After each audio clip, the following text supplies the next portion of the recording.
ঘরের দরজায় কড়া নাড়ছে। মহাপ্রভু ডাক দিয়ে সনাতনকে বলছে, সনাতন আগে দরজাটা খুলে দাও। কোনো ভক্ত হয়তো বাকি আছে, প্রসাদ নিতে সে এসেছে। না প্রভু, সবাই প্রসাদ নিয়ে চলে গেছে। দাদু এই জায়গায় সবাই চলে গেছে। না, তুমি কি বলছো? সবাই যায় নাই।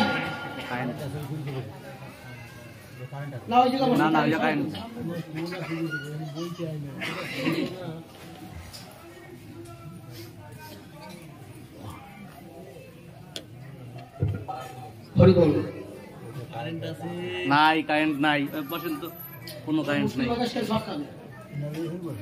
কৃষ্ণ ভক্ত গৌর ভক্ত আপনারা কোনো অপরাধ নেবেন না।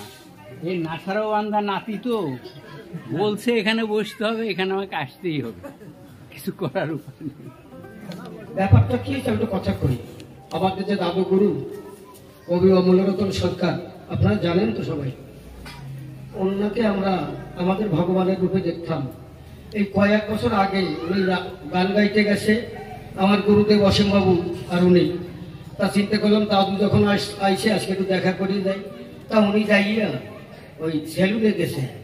উনি তো আগের দিনের মানুষ। আমরা যখন সেফ সাপ হয়ে পোস্ট পাস দিয়ে বাড়িতে আসি, উনি তা যেত না, ওই আটা যেত ওইভাবে যাইয়ে সেলুনে যাইয়ে কেবল অর্ধেক দাড়ি ফেলানি হয়েছে। এই সময় আমি যে করছি, ও দাদু শালা কি করবি তুমি?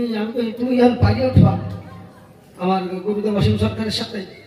ওই শালা কোষ কি, তোর বাবা ভাই ওঠে না আমার সাথে। 97 বছর হয়ে গেছে, এখনো তোর বাবা নাগাল ভাই না আমারে। ও শালা এখন যদি বাঁচিয়ে তাই এখনো 20 বছর গান গাবো।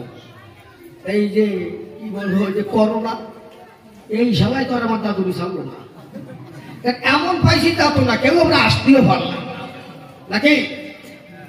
যাক, এখন দাদু গুরুর ভাই যিনি, আপনারা শুনেন জ্ঞানী গুণী, আত্মবৈজয়তে পুত্র, আমি বলি সমাদাত্র। তাহলে আমার দাদুর চাইতে কম নয় উনি। এক নৌকাতে করে যারা আসে, সেই নৌকাটা যদি ভালো হয় তাহলে সেই নৌকার যাত্রী একটাও খারাপ হয় নাকি। তা সনাতন গোস্বামী বসে আছে, খুলে বলি আপনাদের কাছে, এই সময় কড়া নাড়া দিচ্ছে। মহাপ্রভু বলেছে, সনাতন দেখো কোনো ভক্ত বাকি আছে। বলছে, না প্রভু, কেউ বাকি নাই। কেন, কালকে গঙ্গার ঘাটে কাউকে নিমন্ত্রণ করো নাই? বলে, হ্যাঁ প্রভু, আমাকে কে যেন পার করে দিয়েছে সন্ধ্যার অন্ধকারে, আমি দেখতে পাই নাই। আর ওই তরিতে খুলে বলি তোমার সাক্ষাতে আমারে পার করে দিয়েছে, আমি গঙ্গার ঘাটে নিমন্ত্রণ দিয়েছিলাম তাই। বলছে, দেখো সেই ভক্ত এসেছে।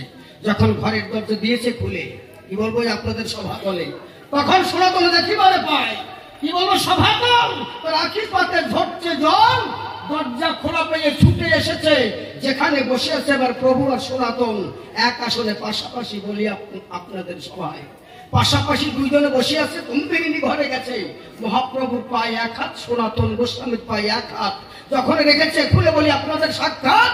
তার ব্রহ্মরন্ধ্র ভাগ হইয়া, তার প্রাণ পাখি প্রাণ গোবিন্দের দেশে গেছে পৌঁছাইয়া, তার খালি খাতা পড়ে আছে। খুলে বলি আপনাদের কাছে, মিথ্যা কথা নয়, সেই সনাতনের ভূমিকায় আমায় দিয়েছে। খুলে বলি আপনাদের কাছে, আমার কিন্তু সাধ্য নাই গান গাইতে সনাতনের ভূমিকায়। এই হচ্ছে সনাতন, তার ভূমিকায় আমি গান করতে পারি। তা যদি আপনারা ভক্ত মানুষ যারা আছেন, আপনারা আমার কথা নেবেন। আমার ঠাকুমা, দিদিমা, মায়েরা, খুড়িরা, বোনেরা যারা আছে, ছোট কিংবা বড়, সবাই যদি আমার শিরে একটু চরণ ধুলি অর্পণ করে, তাহলে গান গাইতে পারবো, আসরে আনন্দ দিতে পারবো। আপনাদের ভিতরে কথা মিথ্যা নয়। তাহলে এবার একটা গানের করে আয়োজন, আপনারা শোনেন জ্ঞানীজন। এবার সুর ছন্দের মধ্যে দিয়া দেখি সনাতনের ভূমিকায় দিয়া সবাই কি করা।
বাজাও।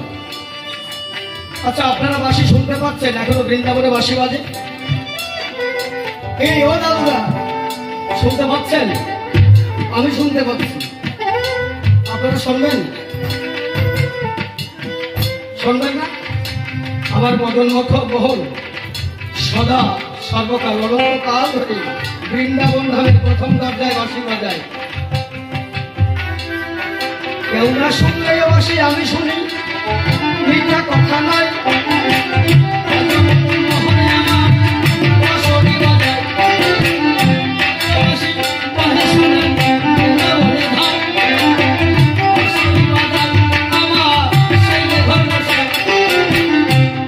কেমন ভাবে বাঁশি বাজায়? ওই যে আজকে গুরু শিষ্যের আলোচনা কইয়ে যাই আজকে নাকি? আপনারা রাগ করবেন না? ছোট বাজাও। আপনার হৃদয় বৃন্দাবনে বাঁশি বাজে না? এরা নিগম সুষম্য আগম আর নিগম, এই শ্বাসের কাজ আগম নিগম, তাই তো বাবা নাকি? 21,620 বার সনের রাতে কেন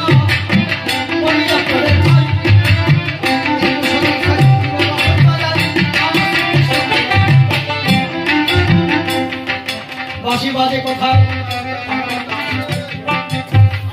21,620 বার বাঁশি বাজায় কোথায়? একটা কথা বলি আমি,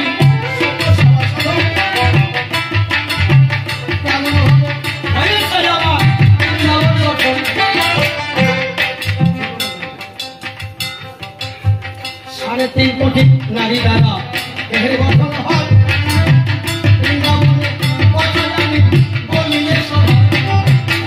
সাড়ে 3 কোটি নারীর মধ্যে বাবা 72,000 প্রধান বসে বসে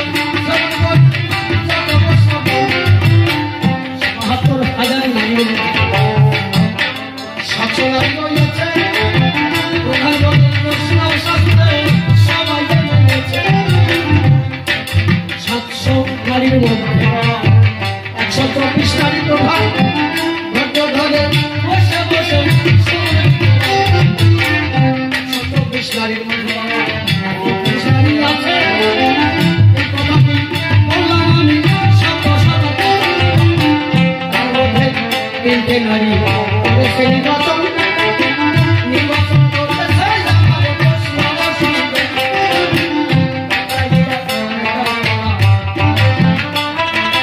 সুসংবাদ হয়,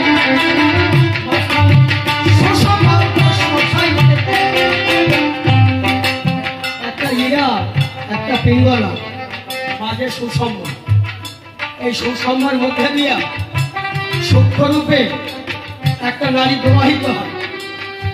বৈষ্ণব সাহিত্যের মধ্যে কেউ তাকে কুহু নারী বলে, কেউ চিত্রা নারী বলে, কেউ বলে কুহু নারী।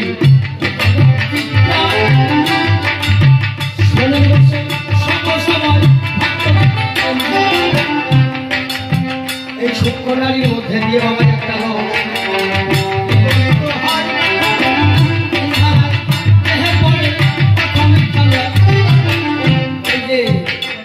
নারীর মধ্যে দিয়া ছোট বাজাও যে 3 ধারায় রসটা প্রবাহিত হচ্ছে, 3টে রস প্রবাহিত হচ্ছে এই একটা নারীর মধ্যে দিয়া। একটা কারণামৃত, কারণামৃত লবণামৃত,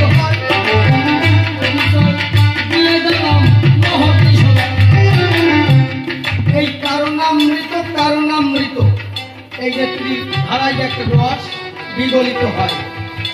কোন সাধক কোন সাধিকা যদি সাধনার ঘরে বসে এই আলাদি বা উঠাইয়ে একদিন করে পান কেবল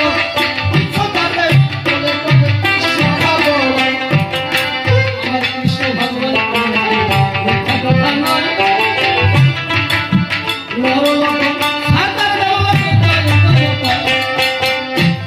সাধনা এইটা হচ্ছে আগম নিগমের সাধনা। আরো সাধনা আছে, আজকে ছোট বাজাও কব আর সাধনার কথা কইয়ে যাবো। আমাকে কারো জন্মাইয়ে বন্দরে রাখিও, কারো জন্মাইয়ে ভালো লেখাপড়ি করে ভালো চাকরি করে, কারো জন্মাইয়া কাগজ গুড়ায়, কারো জন্মাইয়ে কিষান খাটে। তাৎপর্যটা কি? গুরুর কাছে খবর নেছে এই খবর নাকি বাবু কি বল? কিন্তু ওই যারা পিছনে পড়িয়ে গেছে ভালো আলো নাই, আমি দেখতে পাচ্ছি। শোনেন, এইগুলো গুরুদেরই শিখতে হবে, তাহলে কয়ে যায় তোমার রাধারানীর নিষেধ আছে। তত্ত্ব যে গুরু, তত্ত্ব যেটুকু আসল সেটুকু আমি দেবো না। এখন এইটা তো সবাই আমার শিষ্য না, ওই একটা আমার শিষ্য, ওরা ঘরে বসে কব যাহা সার কথা। আচ্ছা, আমার এই দেহে কটা চন্দ্র আছে? 24.5 চন্দ্র না? এই বসে 24.5 চন্দ্র না? এই হাতে পায়ে 20 চন্দ্র, চারিধারে 4 চন্দ্র, কপালে আছে অর্ধচন্দ্র। এই চন্দ্র আসল চন্দ্র না, এই চন্দ্র সাধনা জানতে হয়। তুমি আসলে কইলেই যাই আগরে না আছে এই চন্দ্র দ্বারাই আমার উৎপত্তি হয়েছে। সেই চন্দ্র আপনারা এই পৃথিবীতে এসেছেন, এই পৃথিবীতে আসার আগে ছোটবাধা করে আপনাকে বলি ঘটিস না কেন? এই পৃথিবীতে আমি আগে কই, এরা শোনে না। আপনারা 5 তারিখ আসেন আমার দ্বারে, তাহলে এরা বলবে। ভারী একটা জায়গায় আলোচনা হচ্ছে যে রস দিতে পারতেছি না, আর রস আজকে দিয়ে যাবো। তো আমার দিদিমারা বাটি নিয়ে আসছে, রস নেবে কিসি? এখনো বাড়ি থেকে বাটি তুমি যাকে নিয়ে আসো। আচ্ছা, ব্যাগে করে রস দেয় না মা, ও খুলে বলি তো ব্যালু।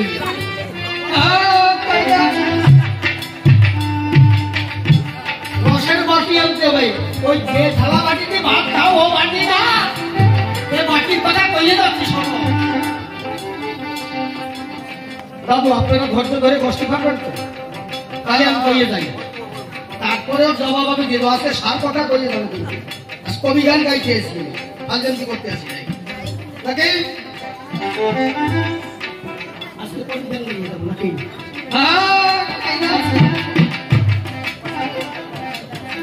হাসাহাসি করলেন না, বাটি আনতে হবে। যদি বাটি না থাকে, আমার কাছে হাজার হাজার বাটি আছে, সবাইকে একটা করে দিতে পারে। যে বাটি দিলে পরে শোনেন কত নারী নরে, বিবেক পুত্রর জন্ম হতে পারে, ঘরে ঘরে ভক্তি নামে হবে কন্যা। সেই বাটি আজকে না নিয়ে কথা খাটি কেউ বাড়িতে যাবেন না, সবাইকে বাটি দিয়ে দেবেন। তাহলে আপনি এলেন কি করে? আগে কোথায় ছিলেন? এই পৃথিবীতে আসার আগে কোনো চিন্তা করে দেখেছেন কোথায় ছিলাম? আমার পিতার এই মস্তক মণ্ডলের মধ্যে ছিলাম। এইটা একটা পৃথিবী। এই পৃথিবী থেকে আমার দীনবন্ধুর গোবিন্দের গোপন ইশারায় আমি ঘর ছাড়া হয়েছিলাম। বিজয় শখের একটা গান গিয়ে গেছিল না, ওরে আমি ঘরে ছাড়া হয়েছিলাম, ওরে গোপন আহ্বানে গাইছে না? গোপন আহ্বানে ঘর ছাড়া হয়েছে কেন? আপনারা তো ভাবেন রাধা না, রাধা না, আপনি ঘর ছাড়া হচ্ছেন পিতার চন্দ্ররূপে সুরের যত জ্ঞানী কত আমি করে যাই বর্ণনা। চন্দ্রের কথা না দিলে বক্তৃতা সবাই তো বুঝবে না। এই চন্দ্র ছিল পিতার মস্তকে দ্বিদল চক্রে। এই দ্বিদল চক্রে 2 দণ্ড অবস্থান করে। কবে? যেদিনকে শুক্লাপক্ষ শুরু হবে তার আগের মুহূর্ত 2 দণ্ড পিতার এই দ্বিদল চক্রে অবস্থান করেছিলাম আমি চন্দ্র। তোমরা ছোট ছোট বাজাই যাবা, কিন্তু বাজনা বন্ধ যাবে না, কথা হবে তো বাজনায়, কিন্তু খুব ছোট সাউন্ড। তাহলে চন্দ্র কোথায় কোন দিন 18 মুখান তত্ত্ব আছে না? এই 18 মুখান তত্ত্বে কোন দিন কখন চন্দ্র কোথায় অবস্থান করে, এইটা যদি গুরুধারে গিয়ে মানুষ জানতে পারে, তাহলে সবাই একটাও বাড়ির বাসা হবে না, সব কটা ভালো হবে। এই তত্ত্বই তো শেখে না গুরুধারে দিয়ে, জানারও চেষ্টা করে। খালি ভাবে যে আমি কৃষ্ণ বিজনেসি, দীক্ষা নেওয়া হয়ে গেছে, গলায় 3 পিস মালা দিয়া কিলো দেখা আগে না, আগে তত্ত্ব জানো। তাহলে চন্দ্র ছিল দ্বিদল চক্রে। যেদিনকে শুক্লাপক্ষ শুরু হলো স্বয়ংজাত জ্ঞানী দল, এই দ্বিদল চক্র থেকে আস্তে আস্তে ডান দিকে তিথি অনুযায়ী এক এক দিন এক এক জায়গায় বাস করে। যেদিন কৃষ্ণপক্ষ আরম্ভ হবে, ওই ডান ঘাট থেকে এই 9 মোকাম ঘুরিয়ে এই ধারে আসে 9 মোকাম, আস্তে আস্তে এবার কৃষ্ণপক্ষে অমাবস্যা আসার আগে থেকে এই বা সাইডে আসে। বা পাশের সাইড কথাটা বলা ভুল হয়ে গেছে, কবি গান গাইছি, সাহিত্য হচ্ছে ইংলিশ ইংলিশ শব্দ, ওটা আমি মোটা উচ্চারণ করবো না, বাংলায় বলি না। এই বা পাশে আসা, এই যে বা ধারে এই 9টা যে মোকাম, এই 9টা মোকামের কোন দিন কোন তিথি কোন নক্ষত্রে কোন জায়গায় থাকে, এইটা জানিয়ে শুনে বজুয়ার ধারে রমণ করলে পরে নিজে মরবে না, নিজের যখন হবে যুদ্ধপতি। আমি বলি আপনাদের প্রতি তার লিপ্ত লিপ্ত হয় না,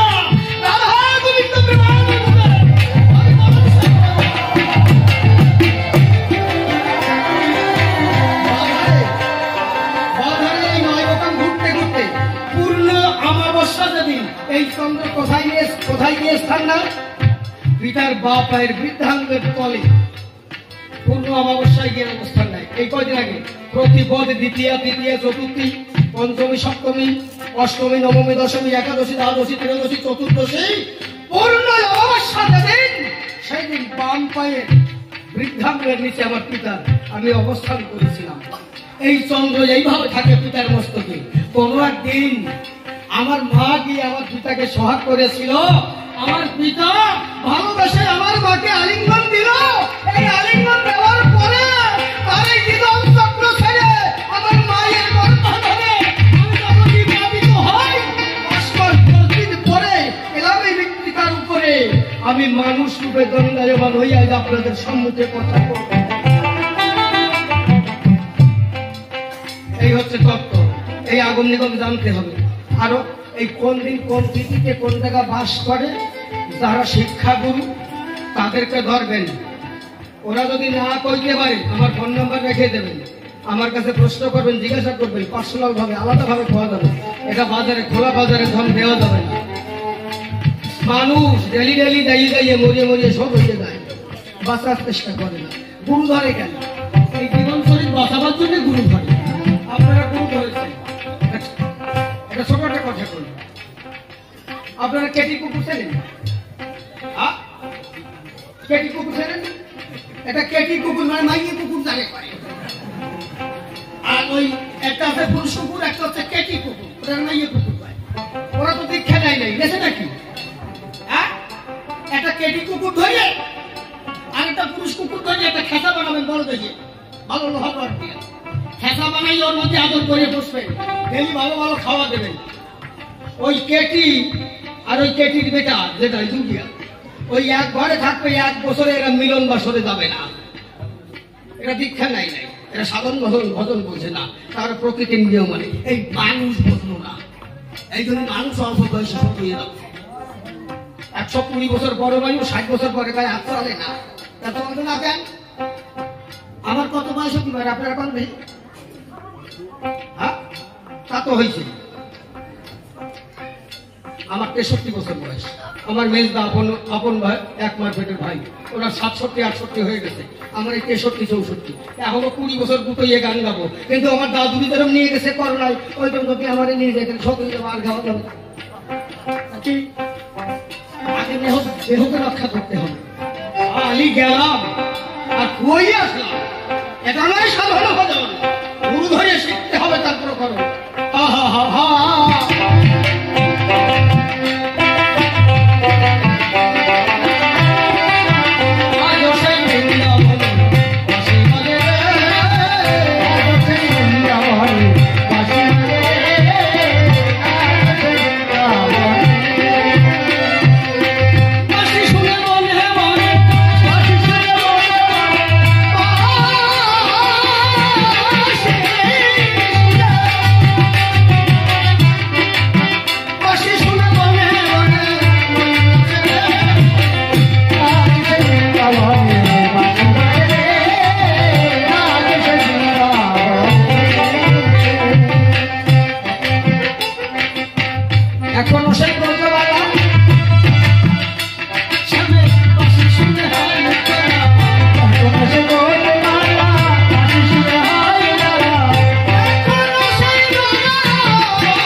আমার আশা ছিল মনে মনে,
সাগর যোগায় বাদ্য এমনি মঙ্গল বাদ্য মহিমা দোলাই সাধের দ্বারা বাজে পত্রে মধুর বাসি কুসুমে মরে অমল হাসি আমারই সন্ধানে ব্যাকৃত তটিনীর ধারা রবি শীঘ্র হতলে আমার ইচ্ছাতে চলে আমি আমার পরিধান আমি সবার নমস্য আমি সবার উপাস্য আমাতেই বিশাল বিশ্বয় আমি তাহার বিশেষী কল্যাণ আমাতেই কর্মকাণ্ড আমাতেই বিশাল ব্রহ্মাণ্ড অনন্ত বিভা বিভাবরী আমার মধ্যে যে বিরাট আমি প্রকাশ আমি দিবা যাবে অদ্য সভাকক্ষে সভাপক্ষে এহেন বিরাট আমারই আমি নমস্কার করি।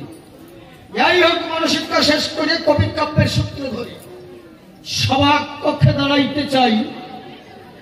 এই কবিগান শুনবার করে এলেন যত নারী আনরে প্রত্যেকটি ভক্তের চরণ পরে আগে আমার শ্রদ্ধার নিবেদন জানাই। তার ভিতর দিয়ে কিছু কথা যাব কইয়া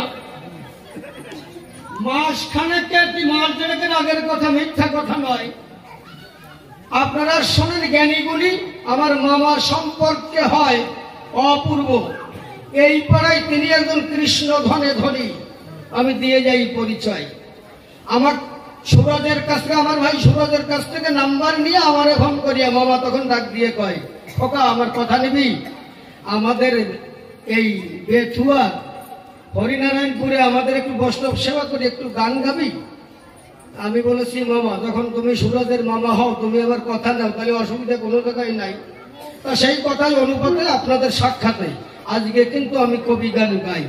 তা আমি মামারে দাম্বি করে কইছিলাম যে মামা টাকা দেবা কত? কয় কি বাবা আমরা তো গরিব মানুষ কিন্তু আজকে দেখলাম সব উল্টে গেছে। এই জায়গা প্রত্যেকের বাড়ি 1-1.5 লাখ টাকা করে টাকা সবসময় খাই। ভ্যার মিথ্যে কথা না। হ্যাঁ তা আমারে একেবারে বেশি সময় দেরি করতে নেই। এত কম দেশে তা কর কাজে না। আমি এত কম টাকায় গান গাইনি আপনারা বুঝতে পারতেছেন। কিন্তু এখন পারবো কি মামা গানের ব্যাপার। এখন গান সারা রাত গাওয়ার পরে সকালে যদি কয় বাড়ি চলে যাওয়া পয়সা দেবো না কিছু কর নাই আমার বাড়ি চলে যাওয়া কি হবে। তা যাই হোক কি বলবো আপনাদের পাশাপাশি মধ্যম গ্রামে গান ছিল সেইখান থেকে ভোরবেলায় কিন্তু আমি বেতুয়াতে আসি। বেতুয়াতে আসিয়া কি বলবো সবাই দাঁড়াইয়া মামার কাছে করলাম ফোন। মামা আমি তো বেতুয়াতে এসেছি বলো অটোতে উঠে আমি নামবো কোন জায়গায় আমার কাছে একটু করো বর্ণন। সে কয় বাগনে আসতে হবে অনেক দূর আমাদের জায়গার নাম হরিনারায়ণপুর। নামবি তোরা স্কুলের সামনে। স্কুলের সামনে নেমে জিজ্ঞাসা করবি মানুষ যদি আসে পর্যায়ক্রমে যে অপুর বাড়ি কোন জায়গায়। তো ওইখানে নামার পরে কি বলবো আপনাদের ধারে একটা আন্তরিকতা থাকে তো সেই টানের চোটে মামা কিন্তু বাড়িয়ে চলে গেছে রাস্তায়। রাস্তায় যাইয়ে টের পাইছে যে জমের দল এসে গেছে মানে বাগনের দল এসে গেছে। উনি আতুষ করে কয় বাগনে আর কোনদিক যাওয়া লাগবে বুঝতে পারছি তোরাই এবার বাগনে বাড়ি আসছে। ডাকতে বাড়ি নিয়ে এসে আসে আমি আমার দাদুর কথা কইছে কয় সুনীল সরকার এই অনিল সরকার এই জায়গা থাই। আমি শুনছি যে আমার দাদু ভাই যিনি ওনার বাড়ি এক সময় এই জায়গা ছিল। এখন আমি মামারে কইছি মামা আমার যত অসুবিধে হোক তবু আমার আছে একটু অন্তরে ঝোঁক তুমি আমার কথা নেবা। সেই অনিল সরকার কোথায় থাকে শুনে বলি মামা তোমার বাকে তার সঙ্গে একটু আমার দেখা করাইয়ে দেবা।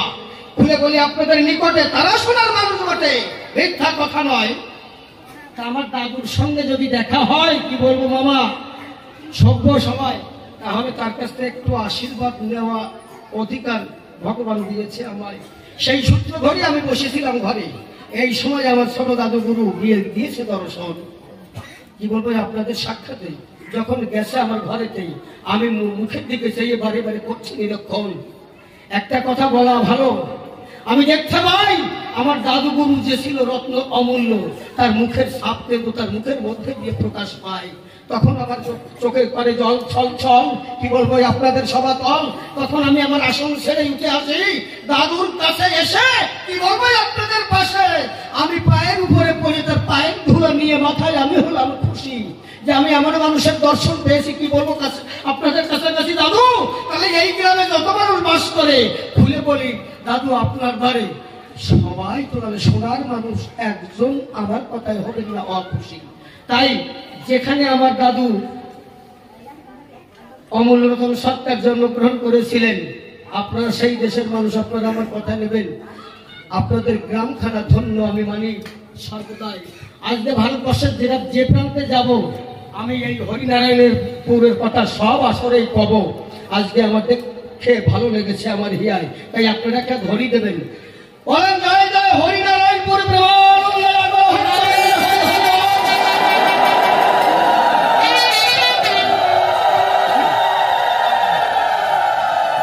যাই হোক এই বন্দনা সহায় করে যাবো কাব্যের ভিতরে মনের আশা তাই। কি বলবো আপনাদের স্বজন আমার ঔষধ দেওয়ার দরকার নাই, ও পরে দাও মা কবিতার সব দিয়ে না আঙ্গায় রাখিয়ে দাও, আমি নিয়ে যাবানি সব।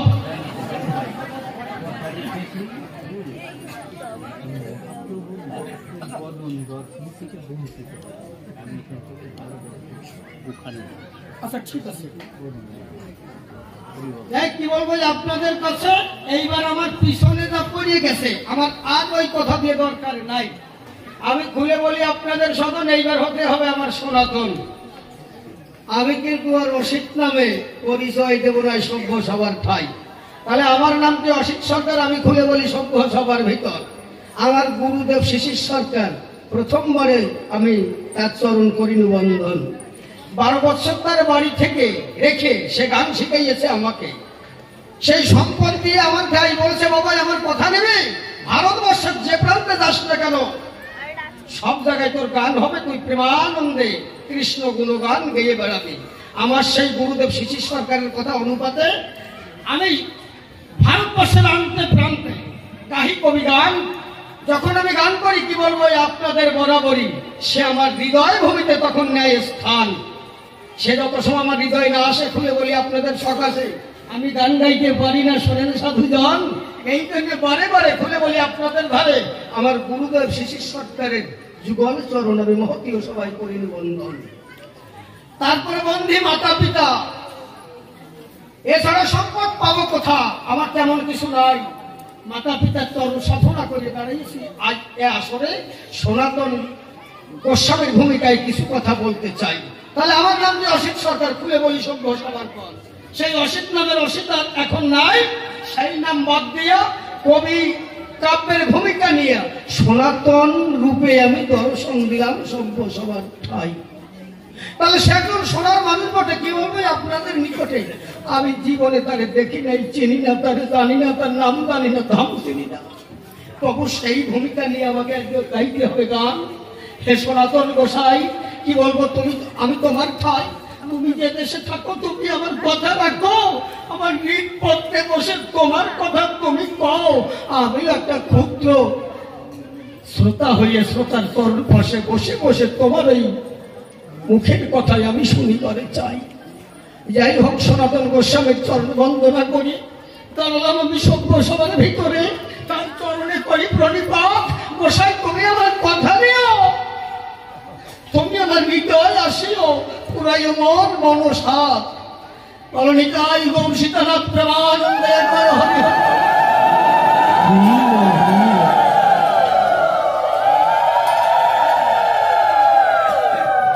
খুলে বলি সনাতন তোমার ধারে আজ তুমি ওই নদীয়া ছেড়ে ওই নবদ্বীপ ছেড়ে আজ হরিনারায়ণপুরে দাও দর্শন।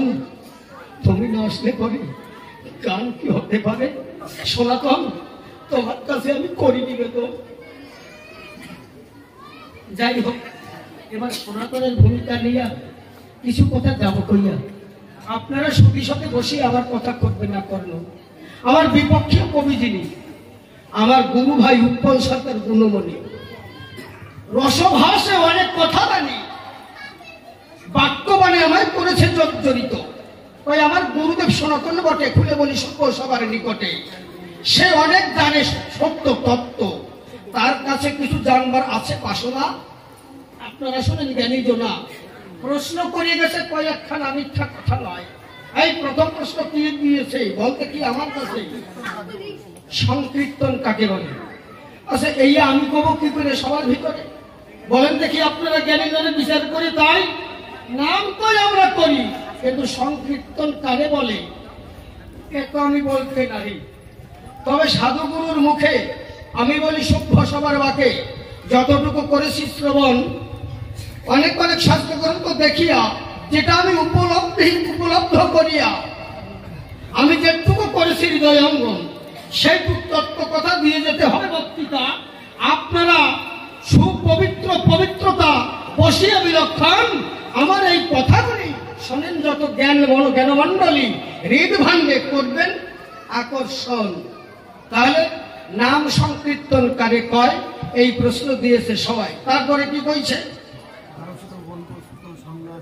তারপরে কি কি কইয়ে দাও সিরিয়াল একটা কথা কই। আমার আজকে যা প্রশ্ন করেছে, বাপের ঘরে তো সবসময় খাওয়া যাবে না, কবি গান এই ও যেভাবে প্রশ্ন করেছে, ওর বাটি আজকে ফেরত পাবে না, ওর বাটি আজকে আমি নিয়ে বাড়িতে দিতে দেবো। হ্যাঁ, ও বাটি নিয়ে এসে প্রশ্ন করেছে, মানে এরপরে আমি যা দেবো বাটি ভরিয়ে বাড়ি নিয়ে যাবে। অত সস্তা মাগ না, ওরে দিয়ে দেবো বাটি ভরে বাড়ি নেবে। এক বুড়ি গুড় কিন দিতেছে, একটা কাঁসার বাটি নিয়ে গেছে, বুঝতে পারছে, কাঁসার বাটি নিয়ে গুড় কিনতে গেছে, ওই কাঁসার বাটির ওজন হচ্ছে 510 গ্রাম। এখন গ্যাদনের বাড়ি গেছে, গ্যাদন হচ্ছে বড় কাশি, তা গ্যাদনে যাইয়ে বলতেছে, শোন গ্যাদন আমি একটু গুড় নেবো, আমি বাটি 1 টাকা আনছি। কথায় বুড়ি বাটি দেয়, এখন এই বাটি দিছে, এখন এই বাটি ফের ভাঙে নাই, বুঝলেন 510 গ্রাম ওজন, ফের না ভাঙে ওর মধ্যে গুড় দিয়েছে ঢালিয়ে। কারণ গুড় যখন ঢালিয়ে দিয়েছে, তা আনুমানিক 500 গুড় ঢালিয়েছে, 600 কি বলে। এখন যখন এইটারে বাটকারা দিয়ে যখন দেশে টান, বাটকারা টান দিলে পরে শোনেন যত নারী নরে, ওই এই ধারে 1 কেজি হয়েছে, শোনেন কেন বা, আর 1 কেজির দুধ আমি ভেতরে 14 পুষ্টি হয়ে যাচ্ছে গুড়। ব্যাপারটা কি 500 গুড় নেবে, তাই এত ওজন হবে কেন? ও গুড় ডালতে শুরু করে দিতেছে, ডালতে সব গুড় ঢালিয়ে ফেলেছে, তাও উঁচু করে দেয়, তাও দুধ করতেছে, এত গুড় তো দেওয়া যাবে না। এইবারে কাগজ দিয়ে মুছতে শুরু করেছে, কাগজ দিয়ে মুছে উঁচু করে দেয় না, তাও ভাত। ও আবার বাড়িতে সেরা ন্যাকড়া নিয়ে মুছতেছে, গুড়া নাই, তাও ওইদিকে ওজন, এত ওজন দেওয়া যাবে না, ও মোটে ওজন বেশি দেবে না। এখন বুড়ি কয়, এই আমি তো 500 গুড় নেবো, তোমার গুড় কই, মাপিস তো খালি বাটি খানা। কয় বুড়ি ওরা বেশি দেওয়া যাবে না, চুপ করে বসে থাক, আজকে তোর বাটি ফেরত পাবি কিনা সন্দেহের ব্যাপার আছে, আজকে বাটি ফেরত পাবে না। খালি বসে থাকতে হবে, রস কত নেবা দিয়ে দেবে না আজকে। দাদু আর ঠাকুমা আর নাতি খুলে বলি আপনাদের প্রতি, আজকে হবে রসের সৃষ্টি, তত্ত্ব কথা রস দিয়া যাবো আজকে সভ্য সবাই ভরিয়া। আজকে হবে তত্ত্ব আর রসের এক মহাবৃষ্টি। যাক, এই পর্ব শেষ করে কবি কাব্যের সূত্র ধরে আমি সমান্ত হয়েছি দণ্ডায়মান। আমি হলাম সনাতন গোসাই, কি বলবো আপনাদের ঠাই। আমি তো একেবারে কেজি কম না। এই আপনারা কি বলেন জ্ঞানবান? হ্যাঁ, আমার কথা কি অন্ধকার অন্ধকার লাগতেছে না আলো আলো ঠেকতেছে? আলো আলো ঠেকতেছে। খালি আলো আলো যদি খায় তাহলে অন্ধকার রাত্রিকেও বাড়ি যাবেন না, এই আলোটাই বসে থাকবে, বোঝা গেল? আর যদি আমার এই রস না নিয়ে কেউ চলে যান, অভিশাপ দিয়ে দেবো। ওই সব কবিয়াল আর আমার এই মায়ের সব, এ সব কবিয়ালের সাথে এক হবে না। আমি কবি গান গাই, কবি গান গাইতে আসি, আমি দাঁড়াই বাড়াই কই না। অভিশাপ দিয়ে দেবো, যেটা হলো ফলবেই ফলবে। অভিশাপটা দেবো নাকি আগে দিয়ে তুল, যদি কেউ চলিয়ে যায় নাকি আমার এক ঠাকুমা যেন বাড়ি না যায়। অভিশাপ দিলাম আমি সভ্য সবাই, আমি অভিশাপ করলাম দান, যদি কেউ আমার রেখে খুলে বলি সভ্য সবাকে, কেউ যদি বাড়ি চলে যায়, তার ঘরে বোবা সন্তান সন্ততি নেবে জন্ম। আমি বললাম সভ্য সমাজস্থান, প্রত্যেক ঘরে একটা করে বোবা চলবে, একটা করে বোবা পাই হবে। বাবা যাইয়ে না সেটাও আমার কি কথা খারাপ আছে নাকি? বাবা নাকি ঠিক হয় নাই কেন?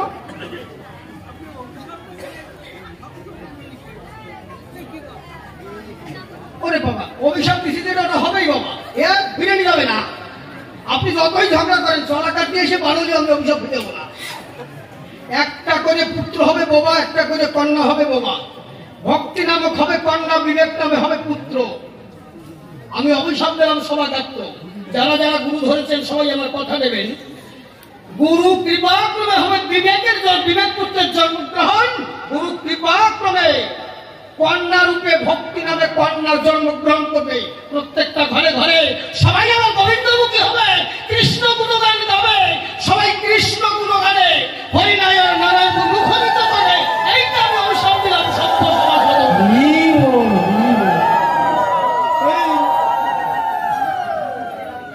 অভিশাপ হয় নাই নাকি? অভিশাপ আরো আগে 3 দিন আগে দেওয়া দরকার ছিল, কানে আসার আগে। অভিশাপ শুনেই তো ভয়তে কাঁপিয়ে উঠছে আমার ওই দাদু। আচ্ছা দাদুর একটা প্রশ্ন করি, দাদু আপনি তো সনাতন ধর্মের লোক, কন ভাই আপনার সনাতন ধর্মের ধর্মগ্রন্থের নাম কি? প্রতিবারে এই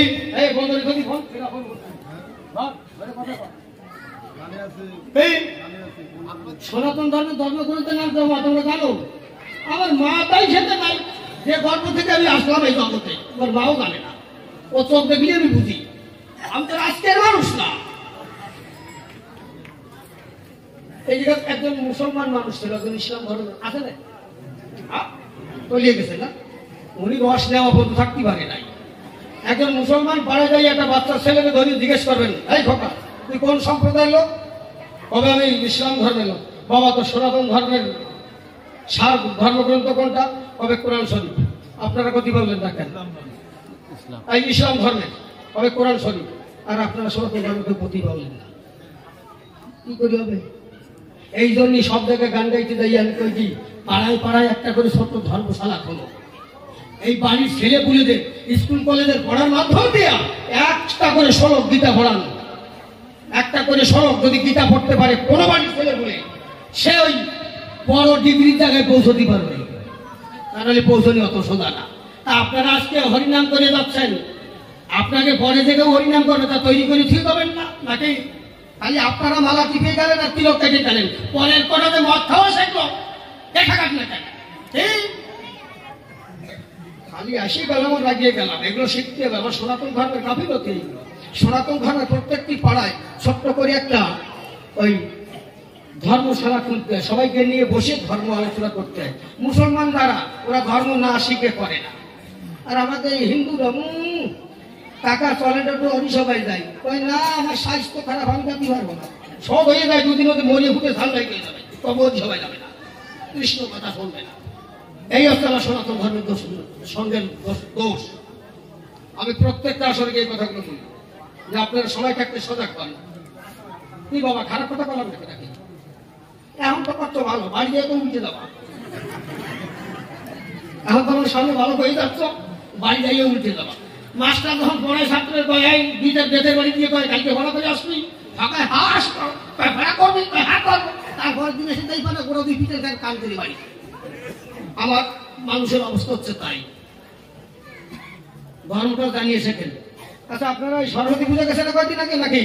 আমি জবাব পরে পরে দিচ্ছি, আমার কথা কি খারাপ লাগতেছে নাকি? খালি জবাব দিয়ে দিই। সরস্বতী পুজো গেছে তো কয়েকদিন আগে, ঠিক দাদু গেছে না? আপনারা তো অঞ্জলি কেউ দেশের কেউ দেন নাই। অঞ্জলি দেশেন কি কইয়ে? বাংলা ভাষায় তো আপনি বলতে পারতেন, মা সরস্বতী ফুলে বলি তোমার প্রতি, মা কি কব তোমার ঠাই, আমার মাথা ভালো না, বিদ্যে বুদ্ধি মোটে মাথায় আসে না, তোমার তো অঞ্জলি নিলাম যেন এবার পরীক্ষায় পাস করতে পারি, মা এই আশীর্বাদ তোমার কাছে চাই। এ মা সরস্বতী কলি বুঝবে না, উনি বাংলা ভাষা না, উনি খালি ইংরেজি বোঝে নাকি? আপনারা কি কন? জয় জয় দেবী চরাচর সারে, পুজো যুগ সতী সবিতেছে মুক্ত হারে, এই কন না? ওই কথাগুলো অবপাঠীয় কথাগুলো সব আমি দেখছেন। হ্যাঁ কোনো সৌভাগ্য দেখেন নাই। আমার মা বসে রয়েছে, আমার মা কোন জায়গা লক্ষ্য করে আমি প্রণাম দেবো? চরণ যুগল লক্ষ্য করে প্রণাম দেবো নাকি?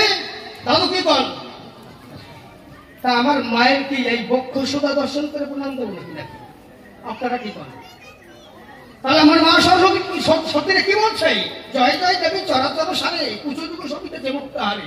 মা, তোমার স্তন যুগলের মাঝখান দিয়ে মুক্তর হাত এত সুন্দর দর্শনধারী ভাবে ঝুলে পড়ছে। আমি ওই বক্ষ সুধা মুক্তার মালা দর্শন করে আমার মাথা গেছে ঘুরে, তাই তোমার পায়ে প্রণাম দিচ্ছি পারে মানে। এই কইয়ে গেছে না নাকি? এই কইয়ে আপনার অঞ্জলি দেন, বোঝেন না? তাই এই করেন, বুঝছেন? এই হচ্ছে আমাদের সনাতন ধর্মের দোষ। ওটা ভাবে রাখেন না যে কি কই সাদা কি কয় কয় কি বেশদেব লাগছে, বেশদেব লাগছে, কয় লাগছে, কয় রাম পাঠাই। ও বেশদেব রাখে নাই, ওই মন্ত্র দিবারে নাই মন্ত্র। মা, আমি তোমার সাধন জানি না, ভজন জানি না, মা তুমি আমার কথা নিও। আমি তোমার ডাক জানি না, ধাম চিনি না। ও মা, আমি তোমার পূজা পাঠ করছি, মা তুমি একটু আমার প্রতি দৃষ্টি রাখিও। এই কইয়ে দুই ফোঁটা চোখের জল যদি ফেলাই তো অবি কি বসবে না নাকি? হ্যাঁ, তাই বাপাও কেন ওই বড়দের দলে জানিয়ে বুঝে ধর্ম করো। এই যে সনাতন ধর্মের কাছে আমার করার চাবুকটা নয়। এই মা সকল খারাপ করো নাকি? হাত তোলেন, খারাপ বেশি তো দিতে আমার মুকুর বার্তা দোলাই দেবেন আজকে। একটাও খারাপ কথা কব না। এ পর্ব শেষ করে কি বলবো? সভ্যসভার ভিতরে ভূমিকার ভিতরে আমি করলাম পদার্পণ, সনাতনের ভূমিকা ধরে দাঁড়ালাম আসরে, আর বাজে কথা এই মুখে আমি করবো না উচ্চারণ। এইবার আমি সনাতন, শোনেন তো জানিজন, মিথ্যা কথা নয়। তা প্রথম প্রশ্ন দিয়ে গেছে, কি বলবো আপনাদের কাছে? আমি নাম করবো, তার নাম সংকীর্তন কেন পাই? একটা গল্পের করি আয়োজন, তারপরে জবাব তো আমি দেবো, জবাব না দিয়ে যাবো না। ওই এক বুড়োর গরু হারাইয়ে গেছে 34 মাসের দিন। তা গরু হারাইয়ে গেলেন, গরু খুঁজতে যাইয়া গরু আর হয় না। তা মাঠের মধ্যে রাস্তার উপর এক বট গাছ, ওই বট গাছের মাথায় উঠে রয়েছে। যে যা করে সবকিছু দেখে, কেউরি কিছু পায় না। এখন ওই পাশের গ্রামে একটা বিয়ে হয়েছিল, ওই চার দোকান আছে হাটে, সেই বেটার নিমন্ত্রণ করেছিল। সেই বেটা ওই বিয়ে বাড়ি গিয়ে খাইছে। তা কোনোদিন গবের ঘরে খাসির মাংস কিনে খাই। তা বিয়ে বাড়িতে ভাও পাইছে, কেজি তারিখ মারি দিয়েছে। আচ্ছা, কোন কেজি তারিখ মারি দিলে ওই শালা ওই হজম করা যায় না। আর খাসির মাংস খাইছে, তারপরে ওই কি কারণে কয়েকদিন মুড়ি গল্প না, কাতলা মাছের মুড়ো দিয়ে না মাথা দিয়ে করে ওই যে করি। তারপরে মিষ্টি খাইছে, এটা সেটা খাইয়ে আমি গুটু গুটি শুরু হয়ে গেছে পেটের মধ্যে। কারণ বড় হয়েছে, আমি চিন্তা করতেছি আজকে শুক্রবার হাটে না গেলেই তো হবে না, দোকান খুলতে হবে। এখন ওই হাটে আটা গেছে। এখন ওই সেই বট গাছে যখন গেছে কাছে, ওই জায়গা চাইয়া 335 কিলোমিটার থেকে নিম্ন সবসৃষ্টি হয়েছে। এখন কোন জায়গা ডাউন জায়গা খুঁজে বেড়াচ্ছে, জায়গা হয় না, যেদিকে চাই শুধু পালিয়ে দুটো। ওই জায়গা কলা গাছ ছিল, কলা গাছের পাতা ছিঁড়ে নিয়ে ওই বট গাছের তলায় এক পাশে ফেলাইয়া ওর পরে কেজি পাশে মারিয়ে দিয়েছে। মারিয়ে দিয়েও চলে গেছে। কিন্তু একটা ঘটনা, ওই বুড়ো তো উপর বসে দেখতেছে। এখন ও চলে গেছে, কিন্তু প্রত্যেকটা ব্যাপারী ওর ওই বট গাছের তলায় বিশ্রাম নেয়। এখন এক চাল ব্যাপারী 8-10 বস্তা চাল ভ্যানে করিয়ে নিয়ে যাচ্ছে ওই বট গাছ তলায়। যে মনে করতেছে তাহলে আমি একটু শীতেন দিয়ে আমি একটু শুয়ে পড়ি। শীতেন বোঝেন? আমার কিন্তু জন্ম ওই দেশে, আমি বাংলাদেশের জন্ম না, তাও বাংলাদেশি ভাষা সব জানি। নোয়াখালী, ঢাকা, ফরিদপুরে, চাটগাঁই, সিলেট, চট্টগ্রাম, ময়মনসিংহ, তারপরে খুলনা, দক্ষিণ খুলনা, তারপরে ফরিদপুর, যশোর, সব রাষ্ট্রের ভাষা জানি। বরিশাল। যদি আপনারা পরীক্ষা নেন, গানের পরে পরীক্ষা নেবেন, আমি ইন্টারভিউ দিয়ে দেবো। সব করার ভাষা জানি, যে ভাষায় আপনারা শুনবেন, অসুবিধা। এখন বুড়ো তো জায়গা বসে রয়েছে, দেখতেছে। এখন ওই নিচে ওই চালের বস্তা নিয়ে উনি শিকড় শীতেন দিয়ে শুয়ে পড়ছে। এখন ওই বদহজমের গন্ধ ওই দরাম দরাম করে নাকে বাড়ি খাচ্ছে। ও চিন্তা করতেছে, কপাল, এত কাল এই জায়গায় বিশ্রাম নিলাম, এইভাবে তো দুর্গন্ধ আমার নাকে বাড়ি খাই নাই। দেখি চাইয়ে একটু, এখন চাইয়ে চাই ও শালা কেজি চারি বাড়ি খেয়ে গেছে। ও দেখে আর ঠিক থাকতে পারে না, ওই দুর্গন্ধ নাকে বাদ দিছে। কি বলবো, আপনাদের সবাই নিয়ে অন্তরে ঝোঁক। ওর কাছে আছে চালের বস্তা গোবিন্দ ভোগ। তাই ওই এত চালের বস্তা থেকে বাজারে সব থেকে তখনকার দিনে সস্তা। ওই বস্তার মুখ খুলে কেজি বসে চাল ব্যাগে ঢেলে নিয়ে ওই সুন্দর করে ওর উপরে 2 সুতো মোটা করে ছড়াই গেছে। গন্ধটা গিয়ে গেছে। আচ্ছা তো মা, কবেই ওই এর ওই রসের উপরে যদি গোবিন্দভোগ চাল দেয়, ঘন্টা খানে পরে কিরম দেখতে হয়? মনে হয় রাজলক্ষ্মীর ভোগ, খাইতে প্রত্যেকটা লোকের হবে ধর, ইহা কবো মিথ্যা নয়। যখন ওই সাজাইয়ে দিছে, ফুটিয়ে ফুটিয়ে একদম কলই জলা চালির একটা আতপকালীর ভোগ হইছে। ও তো চলিয়ে গেছে, খানিক পরে কলা ব্যাপারী গাড়ি দিয়ে ঢুকছে। এখন ওই জায়গায় শিকড় শিকন দিয়ে শুইছে, আর ওই কেজি আসতে চালির ভোগ ওর কপালে বাঁধছে, চোখে বাঁধে নাই, কপালে বাঁধছে। ও চিন্তা করতেছে, ও ঠাউ এই শালার বেটা এতগুলো গোবিন্দভোগ চালির ভোগ দিয়েছে, একটা কলা দেয় নাই, শালা এত বড় ভিখারি। ও 335 ঘন্টা কলা ছুলিয়ে শোনেন যত জ্ঞানী দলে সুন্দর করে সাজাইয়ে দিয়েছে ভোগের উপরে।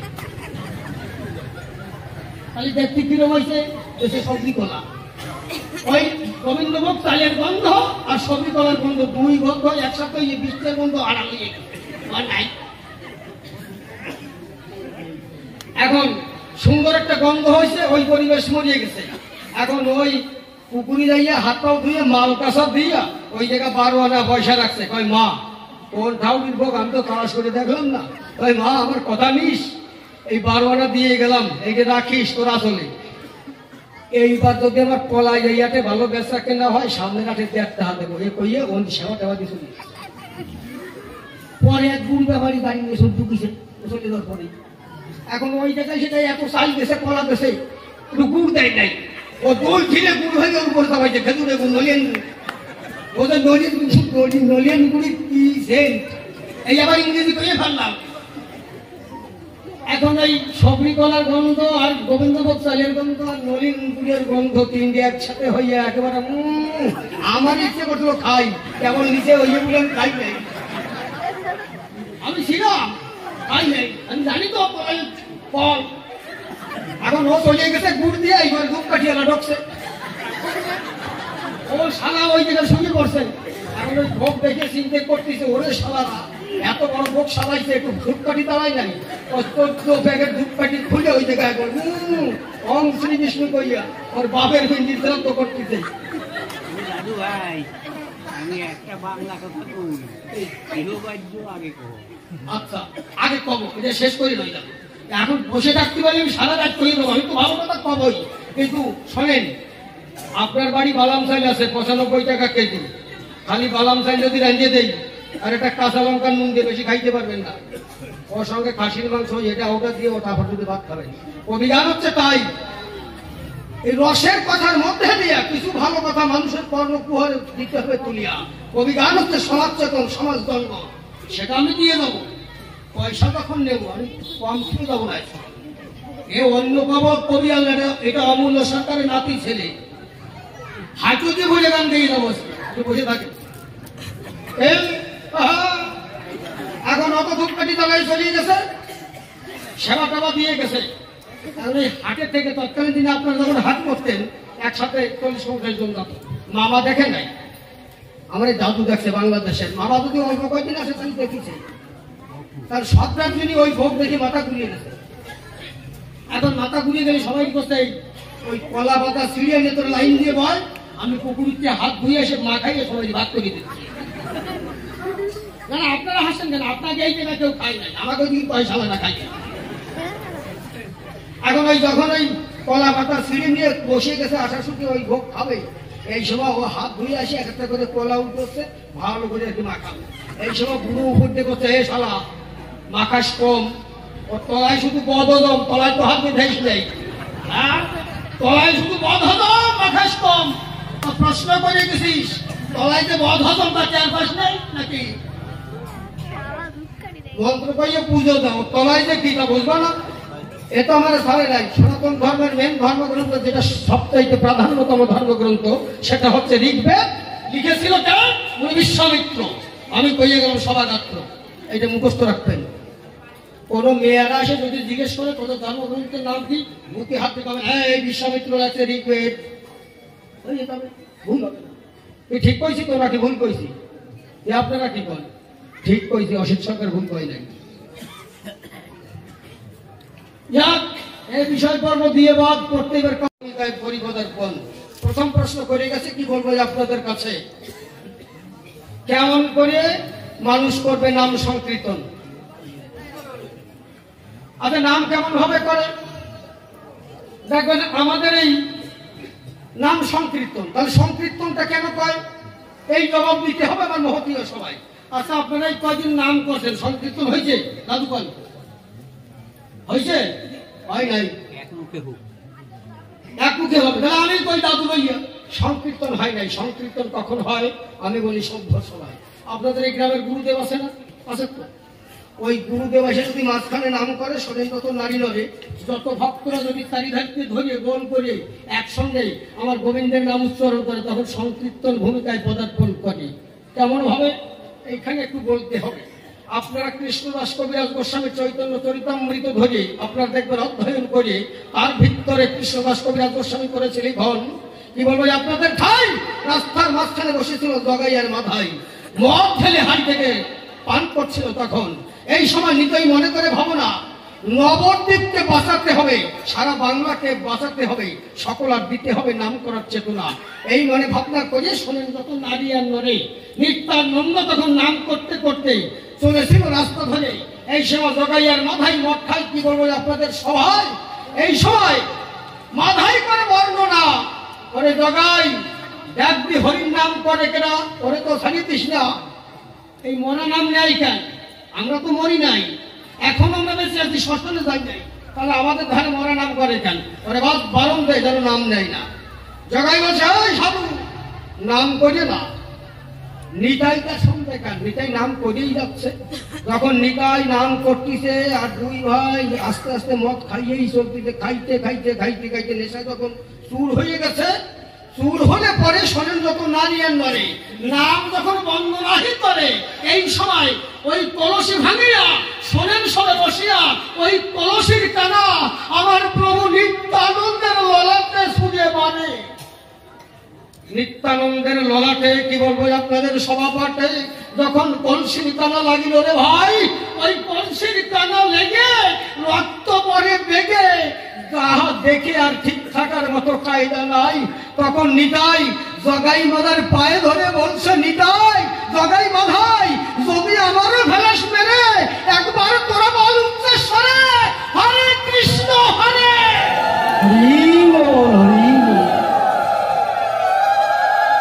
এই সময় জগাই আবার মারে। এই সময় মাথায় ডাক দিয়ে বলে জগাইয়ের ধারে জগাই আমার কথা নিবি দেখ কলসির কানা মেরেছিস রক্ত রুধির পরিছে, প্রভুও পায়ে ধরে বলছে একটু কৃষ্ণ নাম গাবি। এহেন মানুষ তো জীবনে দেখাই দেখি নাই। শোন ভাই জগাই আমি বলি তোর ঠাই এ মানুষ তো সাধারণ মানুষ না। শোন এখনো চেতন ফিরে আসুক। এই সময় আমার মহাপ্রভু কর্ণকুহরে পৌঁছে গেছে। কি বলবো আপনাদের কাছে, জগাই নিত্যানন্দকে মেরেছে, তার রুধির পড়েছে মৃত্তিকায়। আমার মহাপ্রভু কাঁদিয়া তখন আসিল ছুটিয়া, তখন উন্মত্ত হইয়া মহাপ্রভু আমার সুদর্শন চক্র ডাক দেয়। নিতাই করে মানা ভাই রে তুই চক্র ডাকিস না, তুই আমার কথা নিবি। সত্য যুগের করার ছিল এ কথা বলা ভালো, কলি যুগে হরির নাম প্রেম দিয়ে জগৎ বাঁচাবি, তাহলে তুই কেন চক্রকে ডাকবি? শোন আয় আজ ভক্ত আর প্রভু মিলে খুলে বলি সভা তলে একসঙ্গে নাম করব। এই নামের মধ্যে খুলে বলি আপনাদের সান্নিধ্যে যে প্রেম উদ্গারিবে সারা নবদ্বীপে নদিয়া এই নাম বিতরণ করবো, এই প্রেম বিতরণ করব।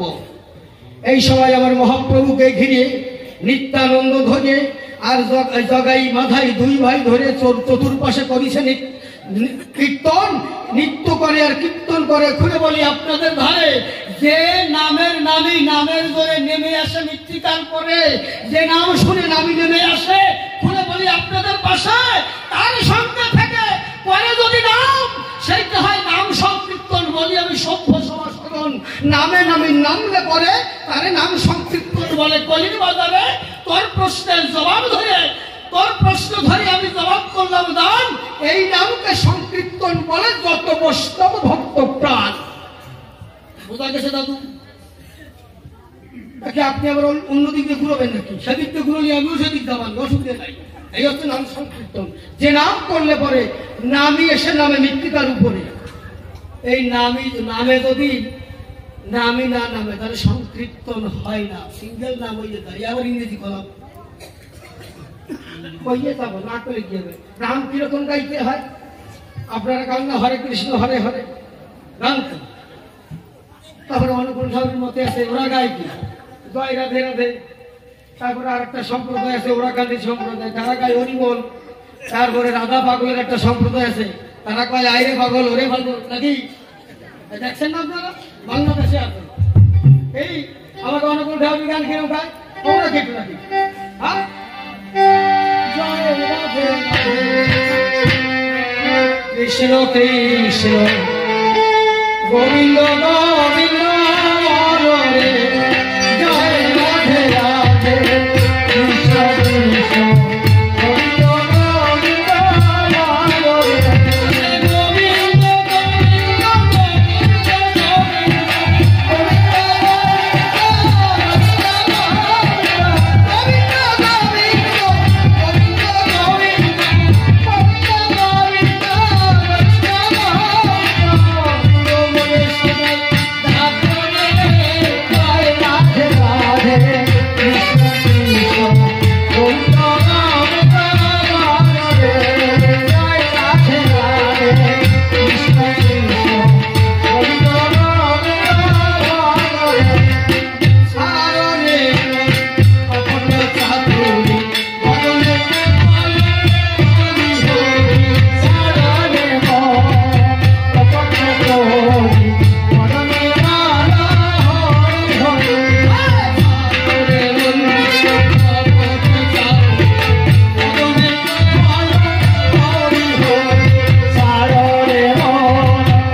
Krishna